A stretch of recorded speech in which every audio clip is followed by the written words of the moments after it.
Di dek bawah kapal, suasana kembali ricuh. Namun 3 bersaudara Ludahai kembali ke bilik mereka dengan senyum puas, membawa 2 ember besar berisi makanan. Kehadiran mereka sontak memicu reaksi para penumpang lain, yang juga tinggal di kabin sempit itu. Sebagian menatap sinis, sebagian lain hanya bisa menelan ludah menahan lapar. Namun tak ada satupun yang berani mendekat, karena senjata mereka, sikat gigi yang diruncingkan dan berlumur darah, masih di tangan. Ludahai, dengan tatapan tajam, menyadari pandangan yang tertuju padanya. Ia tak lupa bagaimana kemarin, ketika dirinya dipukuli oleh geng Zaku karena membela orang lain. Tak ada satupun dari para tetangganya yang menolong. Maka, hari ini, ia tidak akan memberikan sebutir pun makanan kepada mereka. Sebagai bentuk peringatan, ia menjilat darah di sikat giginya, menciptakan pemandangan menyeramkan yang membuat orang enggan mendekat.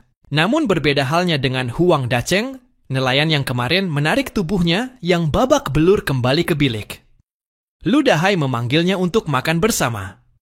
Sebuah bun putih diberikan padanya, dan meskipun menunya hanya roti kukus dan bubur dengan irisan cabai hijau dan kentang, bagi mereka, makanan itu lebih lezat daripada abalon dan lobster. Kelaparan terus menggerogoti penumpang lainnya. 2 teman Huang Daceng yang juga nelayan memutuskan mendekat. Dengan senyum memelas, mereka meminta makanan dan berjanji akan mengikuti Ludahai. Tanpa berkata apapun, Ludahai memberikan mereka masing-masing 2 roti. Melihat hal itu, beberapa orang lain mulai bergerak. Seorang pria tua, mantan pengusaha, mencoba meminta makanan, namun ditolak mentah-mentah. Kau bahkan tidak bergerak saat aku dipukuli kemarin. Sekarang ingin makananku? Mimpi! Hardik Ludahai membuat si pria tua gemetar ketakutan. Sebaliknya, sekelompok anak muda yang pintar membaca situasi mencoba pendekatan lebih halus. Mereka menyatakan niat untuk bergabung dan bertarung jika perlu.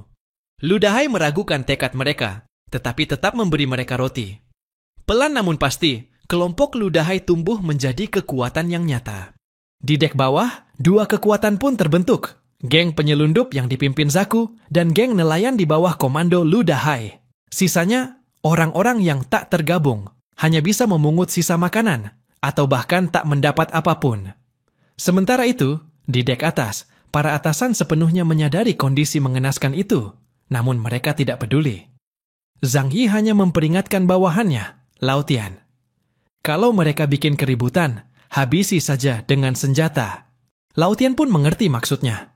Nasib para penumpang dek bawah benar-benar tidak dianggap penting.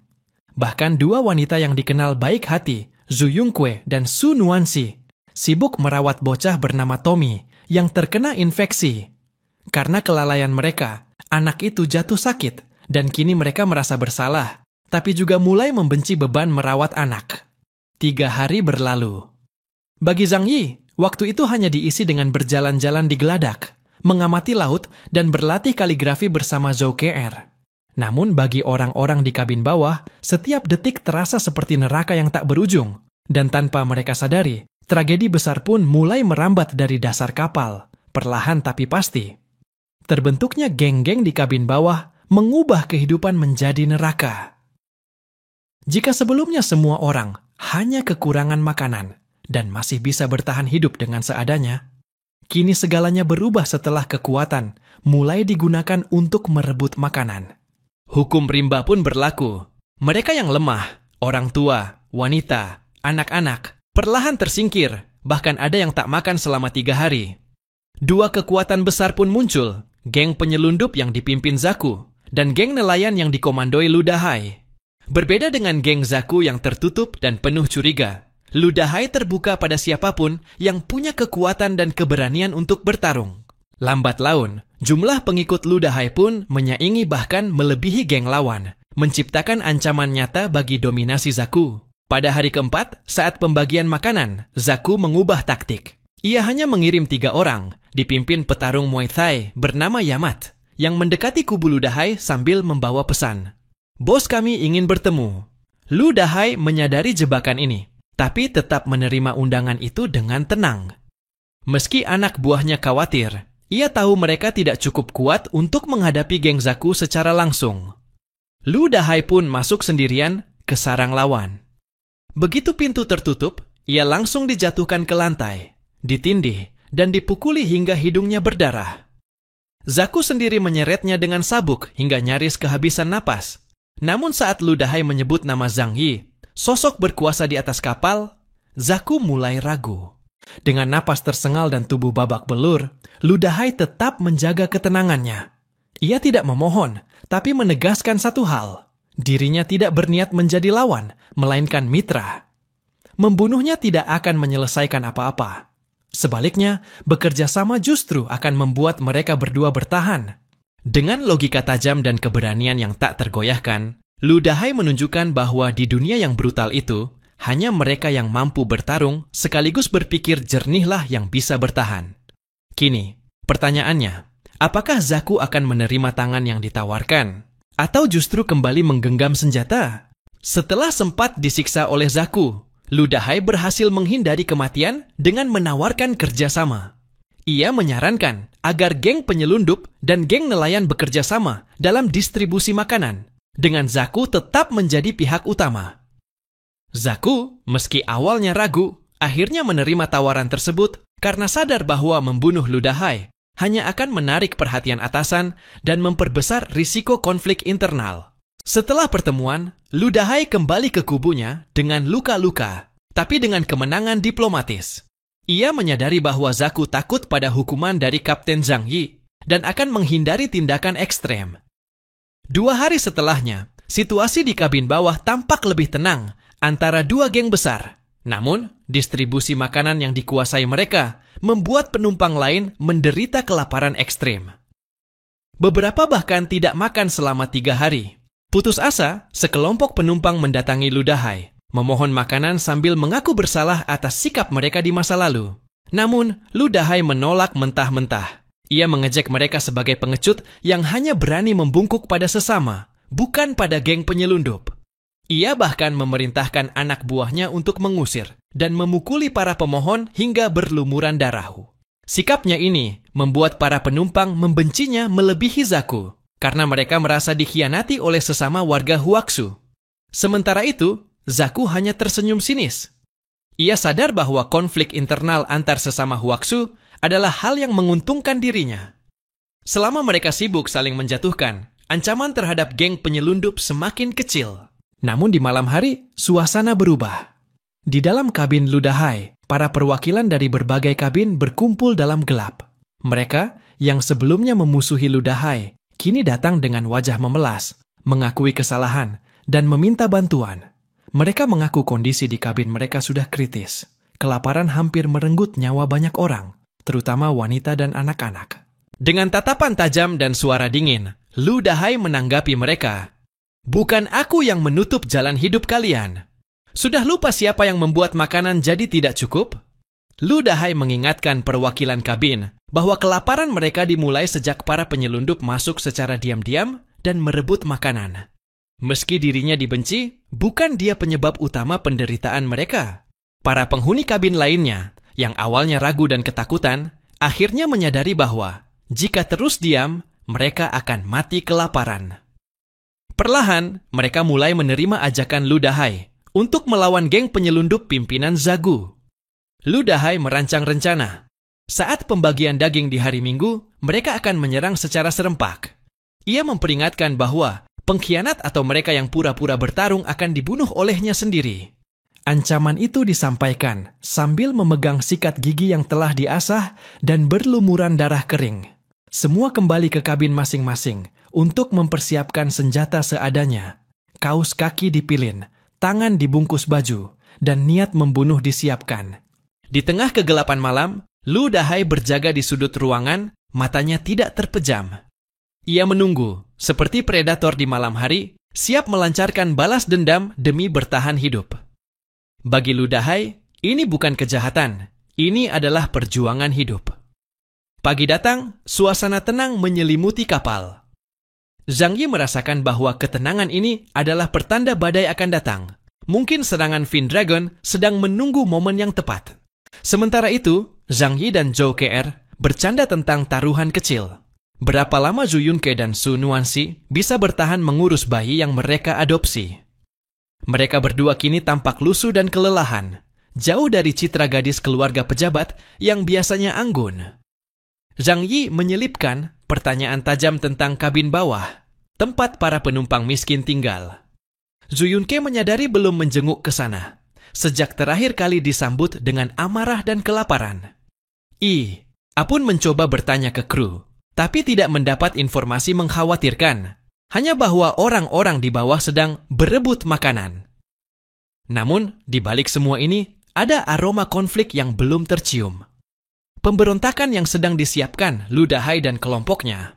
Zhang Yi tampaknya mengetahui lebih dari yang ia tunjukkan, dan hanya menunggu waktu ledakan terjadi. Su Nuansi merasa iba pada para penghuni kabin bawah, dan mengusulkan bantuan.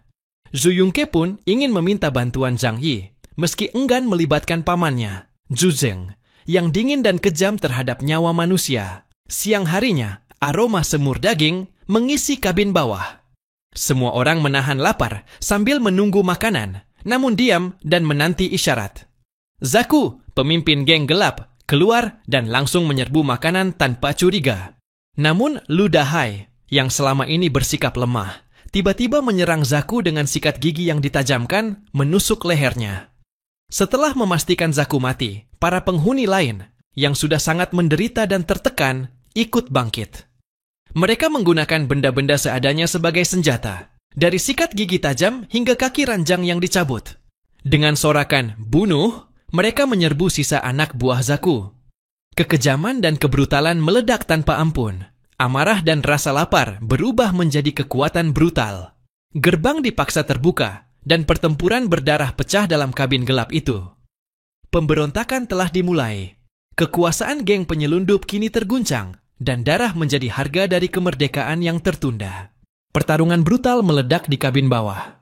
Orang-orang saling membunuh dengan senjata seadanya, seperti sikat gigi, batang kayu, bahkan pakaian. Kekacauan membuat banyak dari mereka sulit membedakan kawan atau lawan, sehingga insiden salah sasaran dan pembunuhan acak marak terjadi. Teriakan dan jeritan memenuhi ruangan. Di dek atas, anggota kelompok Yan Liu mulai sadar akan kekacauan tersebut dari suara-suara mengerikan. Mereka panik, tetapi hanya bisa berdiam diri dan ketakutan. Sementara itu, kru kapal yang mengetahui pertarungan ini justru menonton lewat kamera pengawas dengan sikap santai, bahkan mengomentari seperti sedang menonton hiburan. Bagi mereka, pertumpahan darah ini sudah diprediksi, bahkan dianggap wajar sebagai bagian dari seleksi alam. Tak ada satupun tindakan untuk menghentikan kekerasan.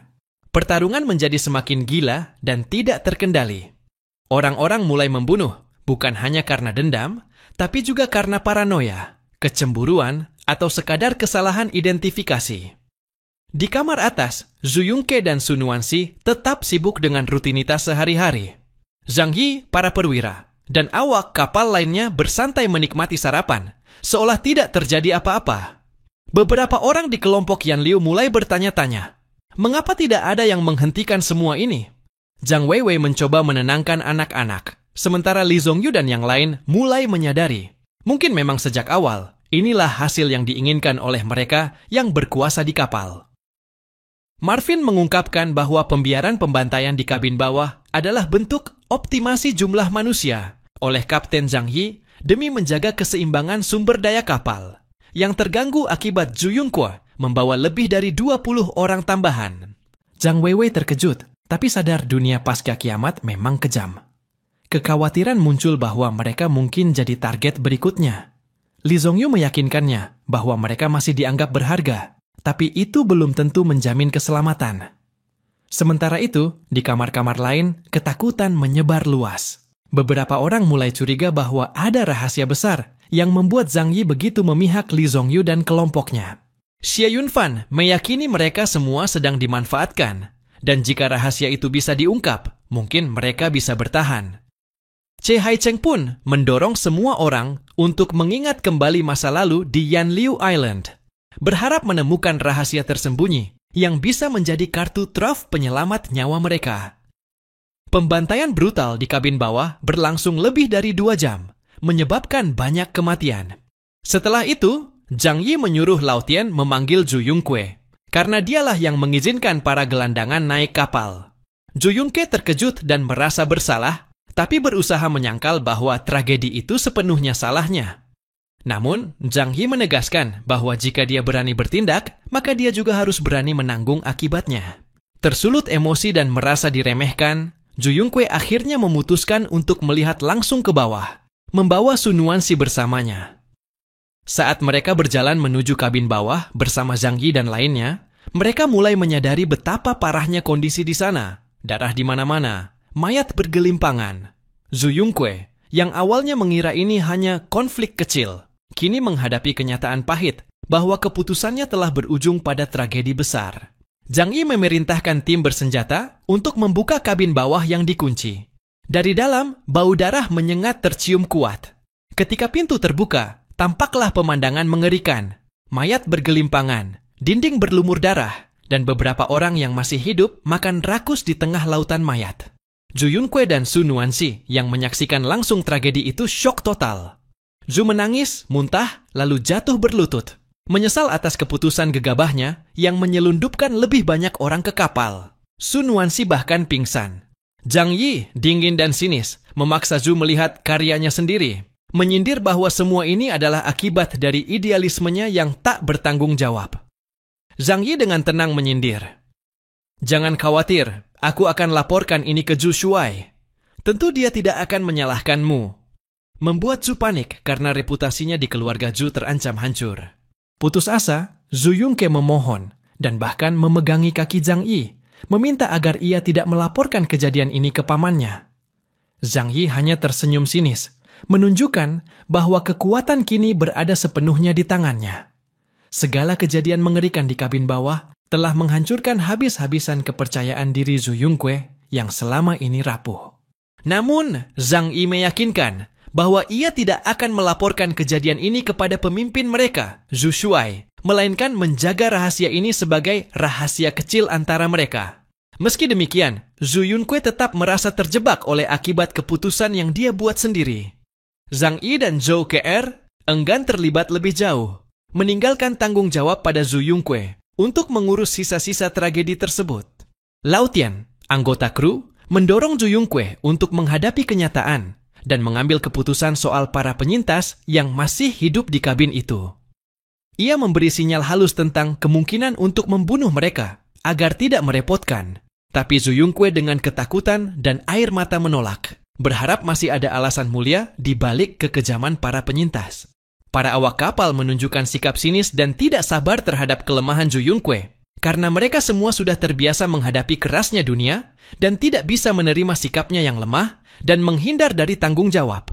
Setelah tidak mendapat jawaban jelas dari Zu Yunque, Lao Tian meminta arahan Zhang Yi. Zhang Yi menginstruksikan agar mereka memeriksa jumlah yang masih hidup. Orang dari kerajaan Huaxu akan dibawa ke Tianhai City sebagai tenaga kerja, sedangkan orang asing akan dibuang ke laut. Zu Yunque disuruh tidak meninggalkan lokasi agar menghadapi dan mengingat sendiri kekejaman yang terjadi di sana. Zhang Yi menekankan, dalam keadaan putus asa, manusia kadang harus membuat pilihan ekstrim untuk bertahan hidup.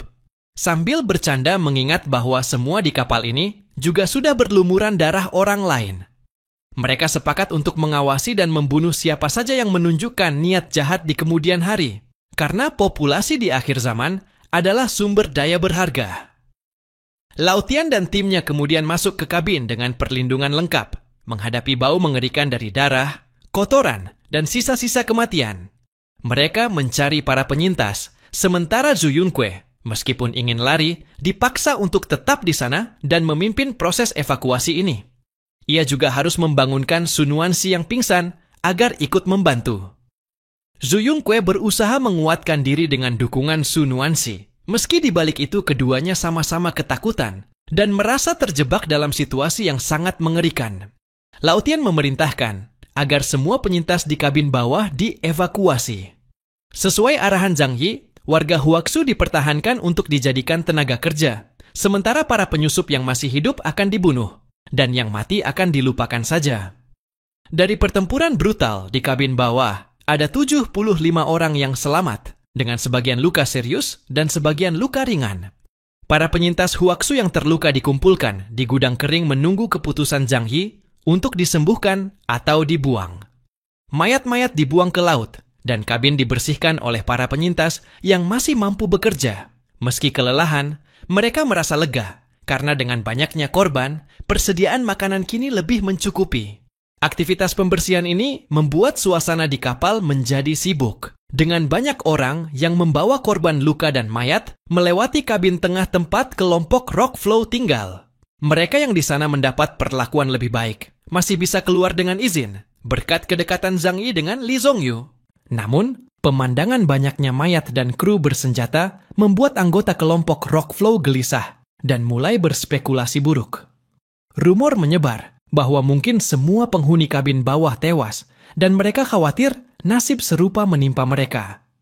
Dalam ketegangan ini, beberapa anggota kelompok bertengkar, seperti Xie Yunfan yang terlibat perkelahian dengan Che Haicheng.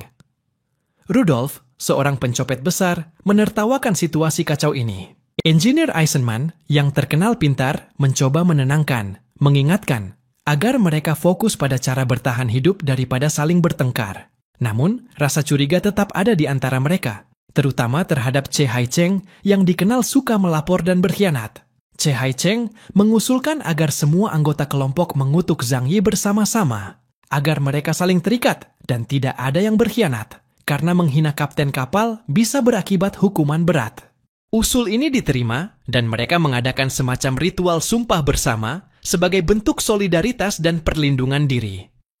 Semua anggota kelompok menyerahkan surat pernyataan untuk tidak memberitahu Zhang Yi tentang rencana mereka. Eisenman menjelaskan bahwa masalah utama adalah kekuatan khusus yang dimiliki Lee Zongyu, yang menjadi alasan utama kapten kapal memperlakukan mereka berbeda dan tidak peduli pada nyawa lainnya. Mereka sadar bahwa mereka tidak ada nilai bagi kapten dan bisa dibuang kapan saja. Meski sudah mengerti kenyataan ini, mereka terjebak di kapal di tengah laut beku tanpa jalan keluar, merasa putus asa dan takut menghadapi kematian atau pengkhianatan kapan saja. Eisenman menyatakan tidak ada solusi, tapi mengungkapkan bahwa jika mereka bisa mendapatkan alat komunikasi, mereka bisa mencoba menghubungi armada laut Columbia yang patroli di dekat sana untuk diselamatkan. Meski ada skeptisisme karena sinyal sebelumnya diabaikan, Eisenman yakin situasinya kini berbeda, dan armada bisa tertarik karena sesuatu yang bisa mengguncang Huaxu Kingdom. Namun, alat komunikasi sudah disita dan mencarinya berisiko hukuman mati. Ide ini memberikan secercah harapan, meski risiko besar tetap ada. Sementara itu, di kabin Yan Liu, Lee Zongyu, Zhang Weiwei, dan lainnya menyaksikan banyak mayat dibuang ke laut, membuat mereka ketakutan dan terkejut oleh besarnya korban. Meski Marvin berpendapat kematian ini mungkin memang tidak terhindarkan, dan Mr. Zhang pasti sudah mengaturnya. Lee Zongyu merasa gelisah dengan kejadian pembunuhan di kapal, dan ingin bicara langsung dengan Zhang Yi. Zhang Weiwei menasihatinya agar berhati-hati, supaya tidak memancing kemarahan Zhang Yi, yang menjadi kunci kelangsungan hidup mereka. Setelah berdiskusi dengan Ma Wenzheng dan Marvin, Lee Zongyu memutuskan untuk menemui Zhang Yi.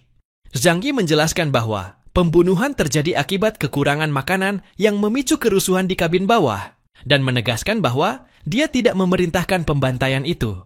Saat bertemu, Zhang Yi meyakinkan Lee Zongyu agar tetap tenang dan bekerja sama demi keselamatan semua orang. Ketika seorang pria yang terluka dilempar ke laut, Zhang Yi mengatakan pria itu adalah biang kerok kerusuhan, dan Lee Zongyu setuju. Kembali ke kelompok Yan Liu, Lee Zongyu memberi penjelasan bahwa kejadian tersebut karena kelaparan dan kerusuhan internal, sesuai penjelasan Zhang Yi. Dia meminta semua untuk berhenti berprasangka dan menjaga ketenangan demi keselamatan bersama, meski banyak yang masih ragu dan takut. Lee Zongyu akhirnya menyatakan bahwa mereka tak punya pilihan lain selain percaya dulu pada Zhang Yi.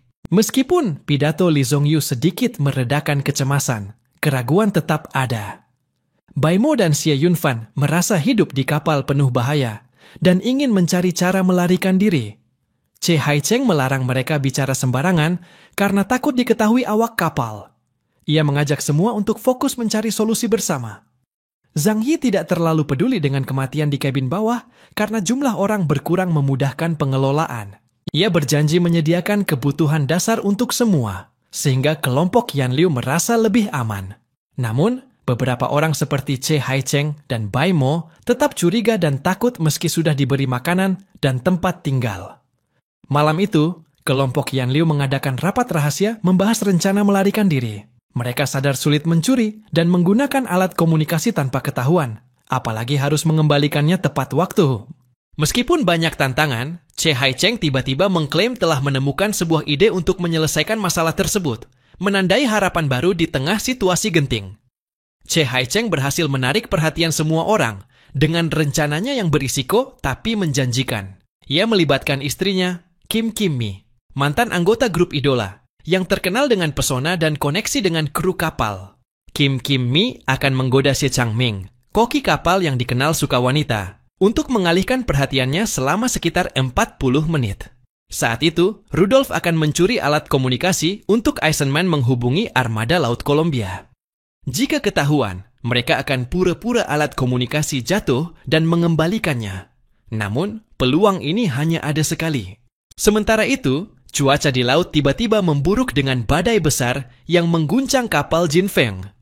Banyak penumpang ketakutan, termasuk Zhu Yunque dan Sun Wanxi yang sedang berusaha bertahan. Zhang Yi merasa waspada, memeriksa ruang kontrol, dan memerintahkan waspada ekstra karena ia curiga ada sesuatu yang mengintai kapal dari dasar laut. Tiba-tiba, sonar mendeteksi objek besar yang mendekat dengan cepat. Seekor monster laut muncul, mengancam keselamatan kapal. Setelah menunggu lebih dari setengah bulan, akhirnya Fin Dragon, penguasa laut raksasa sepanjang lebih dari 100 meter, muncul.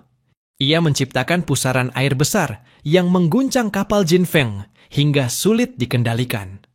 Zhang Yi yang sudah siap dengan seragam tempur khusus mampu menstabilkan kapal dan menghadapi makhluk itu. Fin Dragon mengeluarkan serangan sinar dari tentakel, tapi Zhang Yi dengan kemampuan Time Echo berhasil menghindar. Fin Dragon kemudian menyembunyikan diri di laut dalam dan menyerang kapal dengan gelombang dahsyat. Namun Zhang Yi melindungi kapal dengan gerbang dimensi yang menyerap serangan air. Zhang Yi memerintahkan peluncuran bom kedalaman yang meledak dan melukai Fin Dragon. Makhluk itu membalas dengan serangan kuat berupa sinar ke kapal, tetapi Zhang Yi mampu menyerapnya.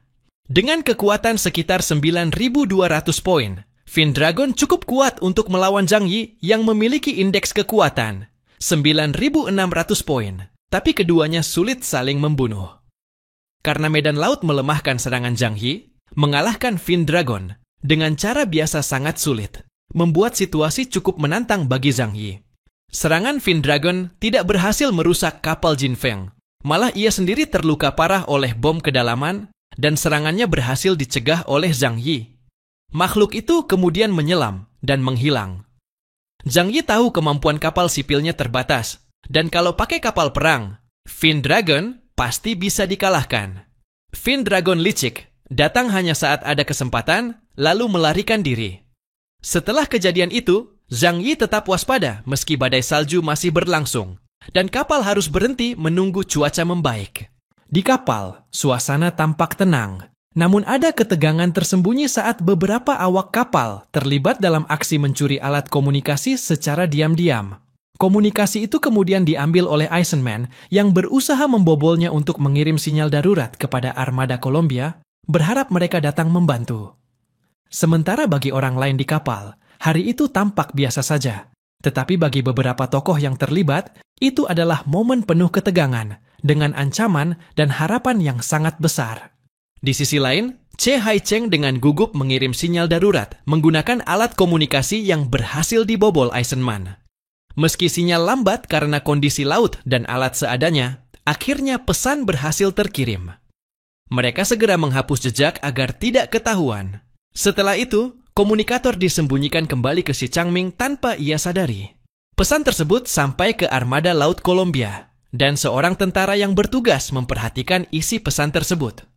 Pesan itu berbeda karena menyebut tentang Source God yang memberikan kekuatan besar, dan pasukan Huaxu dikirim untuk mencarinya.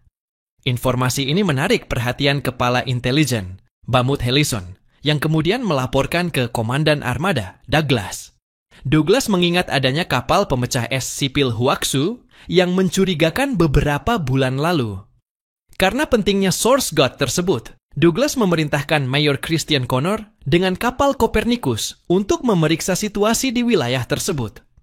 Setelah Fin Dragon pergi karena diusir Zhang Yi, kapal Jin Feng terus bergerak menuju kota Tianhai di kerajaan Huaxu.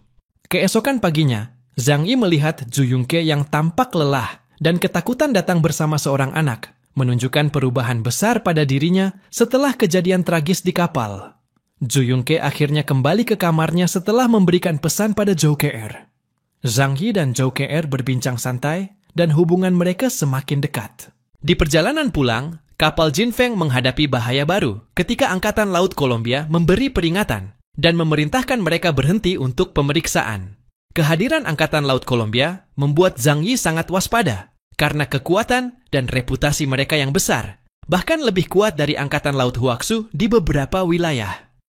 Zhang Yi menginstruksikan kru untuk mengikuti perintah dan bersiap menghadapi kemungkinan terburuk sambil berusaha menenangkan Zhou Ke. Meski Zhang Yi memiliki kemampuan luar biasa, bertemu dengan Angkatan Laut Columbia tetap menjadi ancaman serius, apalagi situasi ini sangat sulit untuk dihindari.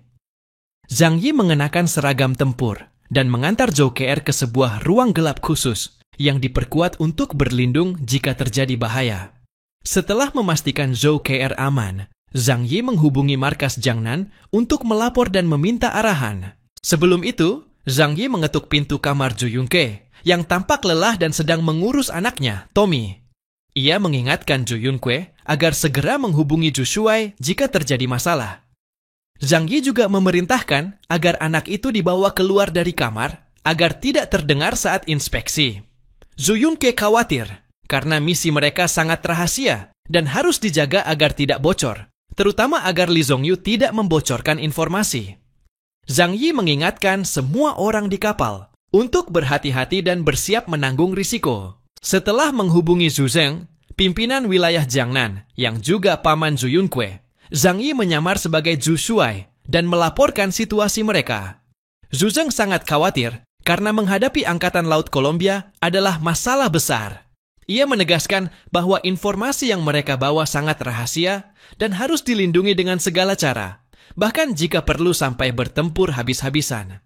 Zhu Zheng berjanji akan mengirim bantuan dan berkoordinasi dengan wilayah lain untuk menghadapi Angkatan Laut Columbia dan menegaskan Zhang Yi harus mengutamakan keamanan informasi di atas segalanya. Zhang Yi mengakhiri komunikasi dengan sumpah setia dan merekam seluruh pembicaraan sebagai bukti untuk melindungi dirinya jika terjadi masalah. Setelah melapor kepada Zhu Zheng, Zhang Yi tahu apa yang harus dilakukan dan meninggalkan tempat itu. Zhu Yongke mencoba menawarkan bantuan, tapi Zhang Yi hanya meminta dia untuk tidak membuat masalah. Namun, Zhang Yi memberi sinyal bahwa jika keadaan darurat terjadi, dia mungkin akan membutuhkan bantuan Zhu Yongke, dengan risiko besar yang mungkin membuatnya menjadi korban atau dikorbankan, meski Zhu Yongke belum menyadari konsekuensinya. Zhang Yi kemudian langsung menemui Li Zhongyu dan memintanya jujur tentang batu kuning misterius yang ditemukan Li Zhongyu di lembah berkabut di Pulau Bintang. Li Zhongyu menceritakan bahwa batu itu memancarkan cahaya kuning dan berhubungan dengan sebuah retakan besar di bawah tanah yang misterius, serta batu itu menjadi sumber kekuatannya yang kini sangat penting. Zhang Yi menyuruh Li Zhongyu tetap di kapal dan tidak banyak bicara agar rahasia tidak bocor, bahkan menyiratkan kemungkinan ekstrem jika diperlukan. Setelah itu, Zhang Yi menuju ruang kendali di mana kru sudah siap menghadapi pertarungan. Mereka mengenakan baju pelindung dan membawa senjata, siap menghadapi kapal Angkatan Laut Columbia yang akan tiba dalam 3 menit. Di kapal perang Columbia Copernicus, Letnan Komandan Christian Connor memimpin inspeksi. Dia curiga dengan kapal Jin Feng yang berlayar sendirian dan siap menggunakan torpedo jika terjadi sesuatu. Namun, dia juga sangat berhati-hati karena persediaan senjata mereka terbatas akibat dampak zaman es. Connor memerintahkan Letnan Komandan Balot Kulim untuk memimpin tim pemeriksa naik ke kapal Jin Feng. Connor sangat berhati-hati, memilih mengunci kapal Jin Feng dengan torpedo dari jarak jauh tanpa mendekatkan kapal Copernicus. Dia mengutus Letnan Kulim untuk naik ke kapal Jin Feng melakukan pemeriksaan. Mereka memberi peringatan agar kapal Jin Feng kooperatif, jika tidak, mereka akan menyerang. Zhang Yi mendengar pengumuman itu dengan sinis, namun menolak berperang karena persenjataan mereka kalah jauh. Saat keluar ke dek, dia terkejut melihat langit berubah warna dan hujan turun, padahal suhu sangat dingin. Orang-orang di kapal senang dan mengira zaman es sudah berlalu, tapi hujan itu ternyata hujan asam yang sangat korosif. Orang-orang yang kehujanan langsung mengalami kerusakan fisik, bahkan pakaian mereka rusak. Zhu Yongque dan Sun Wanxi yang melihat kapal Columbia dari jauh memiliki pendapat berbeda. Sun Wanxi optimis kapal itu akan menyelamatkan mereka, sementara Zhu Yongque curiga. Zhang Yi mengingatkan semua orang untuk kembali ke kabin karena hujan itu berbahaya. Sistem canggihnya mendeteksi hujan itu bukan biasa. Hujan asam yang hanya turun di sekitar kapal Jinfeng dan tampak seperti dibatasi oleh penghalang tak kasat mata. Tiba-tiba, hujan itu berubah menjadi 10 tentara marinir Columbia bersenjata lengkap yang turun ke dek kapal. Mereka sangat profesional dan berteknologi tinggi, jauh di atas militer Melayu yang Zhang Yi pernah hadapi. Pemimpin mereka memakai jas hujan gelap dan topeng hitam, memberi aura dingin dan mengerikan. Zhang Yi menilai hujan asam itu mungkin kemampuan unik pasukan itu, sekaligus kemampuan mereka menyamar dan bergerak tanpa terlihat oleh kapal Copernicus yang tetap berada jauh. Sementara itu, beberapa awak kapal seperti Che Haicheng, Bai Mo, dan yang lain sangat bersemangat melihat kedatangan pasukan Columbia. Namun, Zhang Yi menahan mereka agar tidak gegabah. Awak kapal yang bersenjata terbatas, dan dengan kapal yang sudah tua, menghadapi pasukan Columbia yang modern dan kuat membuat suasana tegang. Zhang Yi menyatakan bahwa kapal itu milik negara Huaxu, dan mereka menolak diinterogasi tanpa izin. Letnan Kulim kemudian bertanya apakah Zhang Yi kapten kapal. Setelah konfirmasi, Kulim menyatakan bahwa Columbia menuduh kapal ini menahan warga Columbia secara paksa dan melakukan pembunuhan kejam, sehingga mereka akan membawa kapal itu untuk investigasi. Setelah Kulim menyelesaikan ucapannya, Bai Mo dan yang lain sangat girang, yakin mereka akhirnya diselamatkan dan akan dibawa pergi dari penderitaan di kapal Jinfeng.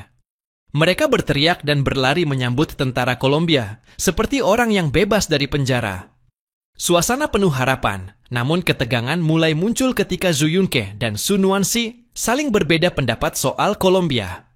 Sun Wanxi ingin ikut pergi karena merasa lelah, sementara Zhu Yongque curiga ada niat jahat. Di dek, Zhang Yi mulai sadar bahwa ada pengkhianatan dari dalam. Beberapa awak kapal diam-diam menghubungi Columbia, mungkin terkait informasi penting soal Source of God.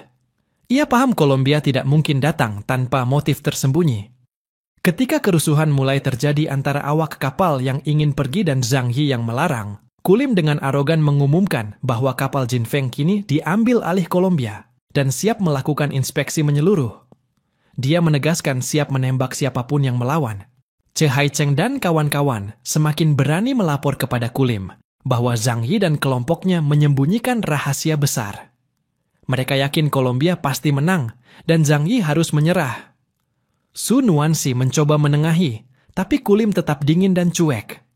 Zhang Yi kini berada dalam pilihan maut. Pilihan pertama, bunuh semua orang di kapal agar mencegah rahasia bocor, lalu melarikan diri dengan Zhou KR, tapi ini berarti membantai awaknya sendiri. Pilihan kedua, lawan Columbia secara langsung dan bertempur habis-habisan. Risikonya adalah kehancuran total dan balas dendam Columbia di laut.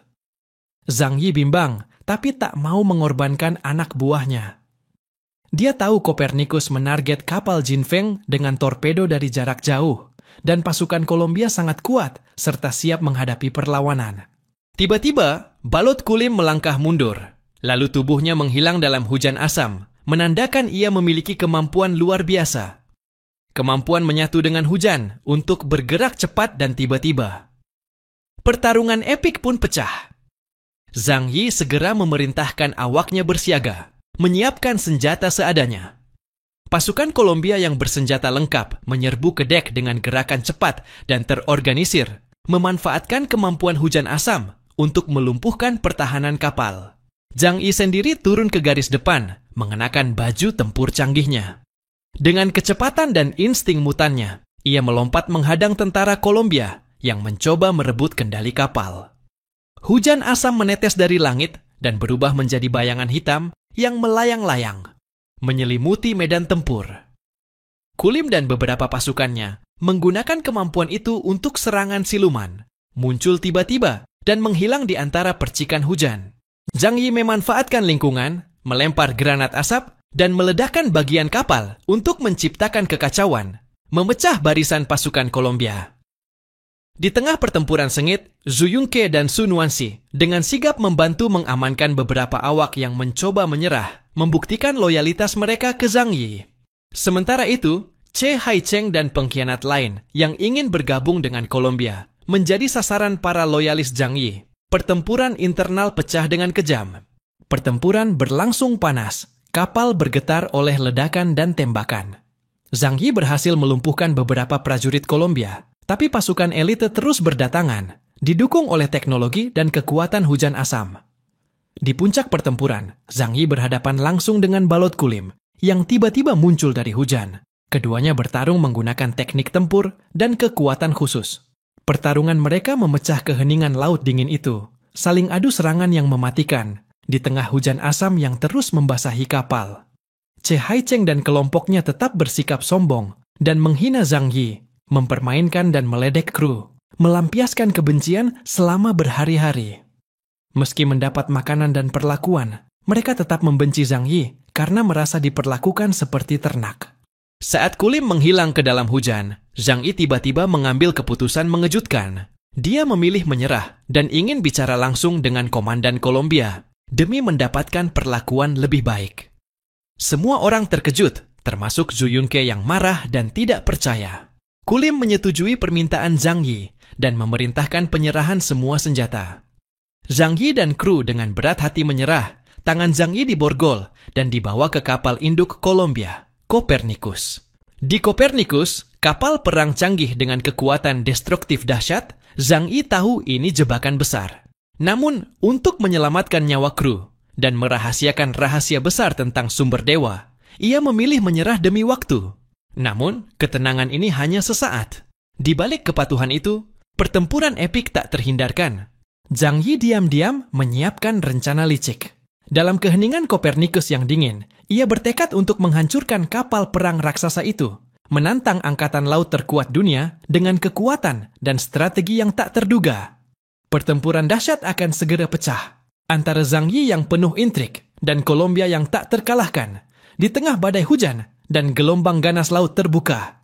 Setelah naik kapal Copernicus, Zhang Yi diperiksa dan diborgol dengan belenggu khusus yang juga berfungsi sebagai bom. Kapten Christian Connor ingin segera bertemu Zhang Yi yang mengaku sebagai kapten tim investigasi Jiangnan. Connor mengingat Zhang Yi sebagai sosok yang pernah menenangkan krisis besar di Jiangnan. Namun tiba-tiba Zhang Yi melepaskan belenggunya dengan kekuatan api hitam, lalu menyerang Connor yang berubah wujud menjadi makhluk raksasa bercakar. Zhang Yi menggunakan pedang suci dan membelah tubuh Connor jadi dua, lalu mulai merusak sistem komunikasi kapal untuk mengacaukan koordinasi musuh. Kekuatan Zhang Yi sangat dahsyat. Para tentara Kolombia yang siap tempur pun takluk seperti kertas. Di kapal Jin Feng, Che Haicheng dan lainnya masih mengejek Zhang Yi yang tampak ditangkap. Tapi tiba-tiba ledakan dari Copernicus menarik perhatian mereka. Zhang Yi muncul kembali di kapal, membantai semua tentara Kolombia dengan cepat tanpa ampun, lalu memerintahkan Laotian dan yang lain untuk segera melarikan diri, mematikan radar dan komunikasi, demi menghilang di lautan luas. Meski kehilangan arah, Zhang Yi memilih ini agar bisa menghindari pengejaran dan mempertahankan rahasia besar yang dimilikinya. Kini pertarungan dan pelarian di tengah lautan besar akan dimulai. Laotian segera menjalankan perintah Zhang Yi untuk mematikan semua radar dan komunikasi, memilih menyusuri kegelapan demi bertahan hidup. Tak lama, kapal perang kuat Kolombia, Copernicus, meledak hebat dan tenggelam, dihancurkan oleh Zhang Yi seorang diri. Semua terkejut, bahkan para pengkhianat yang semula meremehkan Zhang Yi kini ketakutan. Zhang Yi lalu menghubungi Zhu Zeng untuk melaporkan situasi dan meminta bantuan. Zhu Zeng menegaskan pentingnya memutus komunikasi agar tidak terdeteksi dan menyarankan menghindari perairan Neon dengan melewati jalur barat daya. Ia juga memperingatkan tentang musuh kuat bernama Lord of the Ocean dengan kekuatan luar biasa, indeks 18.000, yang bisa membahayakan mereka jika bertarung langsung. Zhu Zheng berjanji akan mengupayakan bantuan dari wilayah Donghai, satu-satunya wilayah dengan kekuatan setara Kolombia.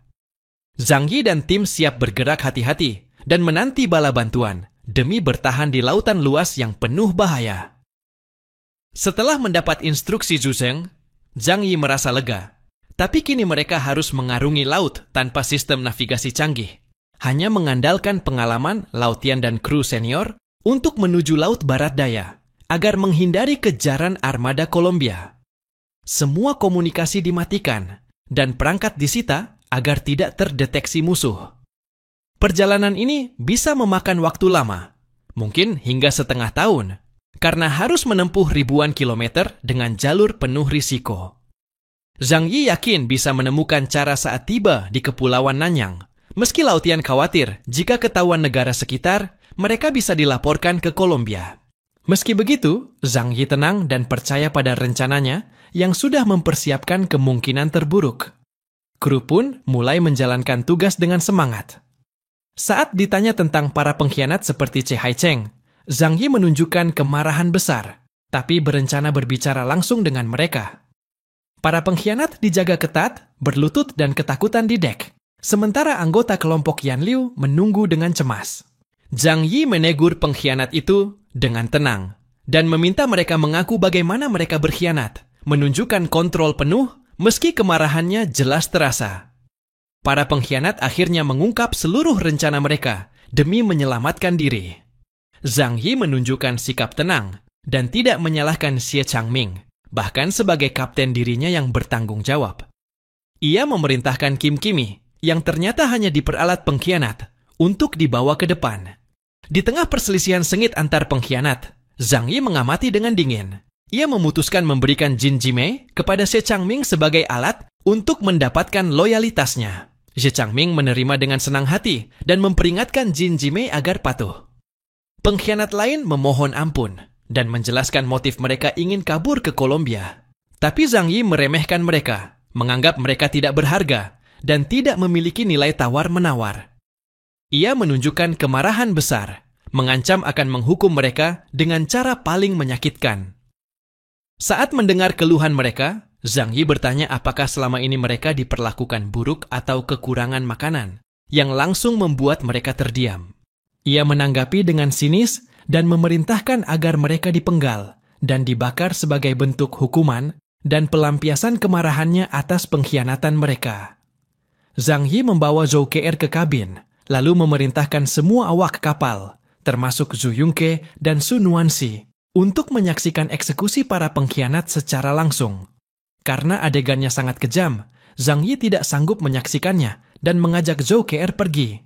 Pengkhianat disiksa dengan cara dipotong-potong menjadi tusukan dan dipajang di haluan kapal. Suasana sangat mengerikan. Banyak yang muntah dan mengutuk kekejaman Zhang Yi, meskipun sebagian besar menyalahkan pengkhianat yang membuat mereka terjebak.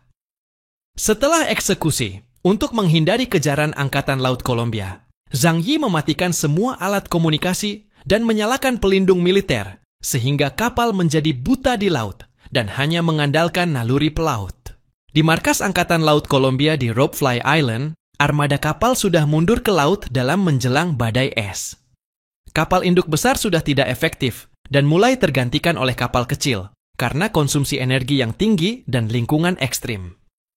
Tiba-tiba, gelombang raksasa dari laut muncul, diikuti oleh kawanan besar ikan dan makhluk laut mutan.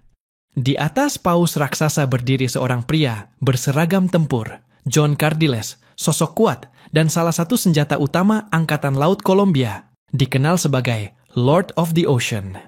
Kedatangannya menggetarkan markas dan membuat semua orang waspada.